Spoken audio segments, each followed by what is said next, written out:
কিন্তু বাজারে প্রায় 1 কোটি টাকার উপরে ইজারা সরকার পাওয়ার পরেও এই বাজারের যে ডেভেলপমেন্ট হওয়া উচিত ছিল, উন্নয়ন হওয়া উচিত ছিল, এই উন্নয়ন বিগত দিনে সরকার করে নাই। জনাব মাহমুদুর রুবেল সাহেব, জনাব সফল ভাইস চেয়ারম্যান জনাব আব্দুল আল মামুন দুলাল। এখন আসলে সবার নাম বলতে গেলে অনেক সময় প্রয়োজন। এই বাজারটি আপনারা সকলে অবগত রয়েছেন, এই ঝগড়াচর বাজারটি একটা ঐতিহ্যবাহী বাজার। আমাদের এই শ্রীবর্দী উপজেলার মধ্যে সবচাইতে বড় বাজার, এবং এরপরেও এই বাজারটা একটা মিলন মেলা। ইসলামপুর এবং শ্রীবর্দী উপজেলার, ইসলামপুর উপজেলা এবং শ্রীবর্দী উপজেলার সবচাইতে বড় বড় ব্যবসায়ী এই বাজারে বসবাস করে, তারা ব্যবসা বাণিজ্য করে। সুতরাং এই বাজারটির বর্তমান যে সমিতি, এই ঝগড়াচর বাজার বণিক সমিতি, এটাও শেরপুর জেলার মধ্যে সবচাইতে বড় সমিতি। এবং ইতিমধ্যে আপনারা শুনেছেন গতকালকে এই সমিতিটি শেরপুর ঝিনাইগাতি শ্রীবর্দীর মধ্যে প্রথম স্থান অধিকার করেছে সমিতি হিসাবে। তো এই বাজারটির উন্নয়নের জন্য আমরা এখানে এসেছি।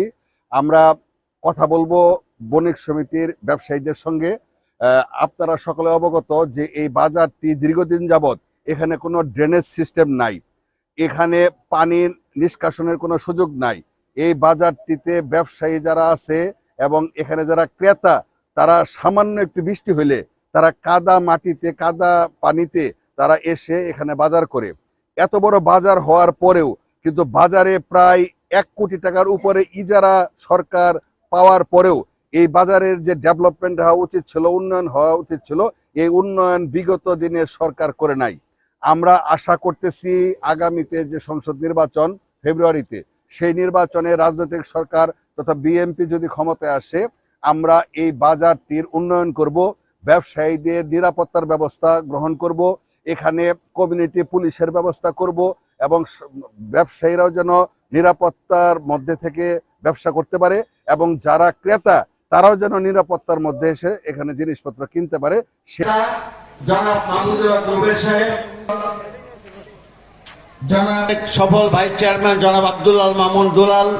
আমাদের এই সমিতি থেকে আমরা ঝগড়াচর বাজার বণিক সমবায় সমিতি 2001 সালে প্রতিষ্ঠিত হচ্ছে। ইতিমধ্যে কালকে আমরা সংবাদ পেয়েছি ঝগড়াচর বাজার বণিক সমবায় সমিতি লিমিটেড শেরপুর জেলার মধ্যে শ্রেষ্ঠ বণিক সমবায় সমিতি লিমিটেডে পরিণত হয়েছে। এবং আমরা এই সমিতির মাধ্যমে সকল ব্যবসায়ীদের নিরাপত্তা, পাশাপাশি যে সকল ব্যবসায়ী দুর্বল হয়ে যায়, ক্ষতিগ্রস্ত হয়ে যায়, তাদের আমরা আর্থিকভাবে পাশে দাঁড়াই।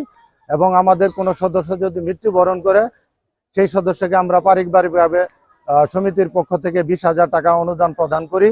এবং ঝগড়াচর বাজারের সকল উন্নয়নের কাজের সহযোগিতা আমরা এই বণিক সমিতি করে থাকি। এবং ভবিষ্যতে আপনাদের কাছে প্রত্যাশা করি আমরা ভবিষ্যতে আরো এই সমিতিকে অগ্রসর করতে চাই। জনাব মাহমুদুর রুবেল সাহেব, জনাব সফল ভাইস চেয়ারম্যান জনাব আব্দুল আল মামুন দুলাল। আমি ঝগড়াচর বাজার বণিক সমবায় সমিতি লিমিটেডের উন্নয়নমূলক যেগুলো কাজ করেছে সেগুলোর মধ্যে আমরা যদি শূন্য সদস্য মারা যায়, প্রতি সদস্য আমরা 20,000 টাকা করে দেই। এবং ঝগড়াচর বাজার বণিক সমবায় সমিতি লিমিটেড কোনো ব্যবসায়ী যদি বিপদ আপদে পড়ে তাদেরকে আমরা সহযোগিতা করি আর্থিকভাবে, এবং কালাহালি গন্ডগোল করলে সেটা আমরা বণিক সমিতির মাধ্যমে নিরসন করার চেষ্টা করি এবং নিরসন করি। এবং ঝগড়াচর বাজার বণিক সমবায় সমিতি লিমিটেড আপনারা সকলে এর আগে অবগত আছেন, আমরা বিট পুলিশিং মিটিং থেকে শুরু করে প্রত্যেক বাৎসরিক মিটিং আমরা এমপি মন্ত্রীদেরকে নিয়ে আমাদের ঝগড়াচর বাজার যাতে নিরাপদ থাকে এবং সুন্দরভাবে যেন আমাদের ঝগড়াচর বাজার ব্যবসায়ীরা ব্যবসা প্রতিষ্ঠান সুন্দরভাবে পরিচালনা করতে পারে। আমাদের এটা 4টে অঞ্চলের মোহনা, 4টে উপজেলার মধ্যে ঝগড়াচর বাজার ঐতিহ্যবাহী ঝগড়াচর বাজার। এই বাজারের মধ্যে বাজারে যেন উন্নয়নমূলক কাজ হয়, সেই আবেগ থেকে আমরা রাজনৈতিক ব্যক্তিবর্গদেরকে প্রত্যেক বাৎসরিক মিটিং আমরা তাদেরকে দাওয়াত দিয়ে নিয়ে আসি।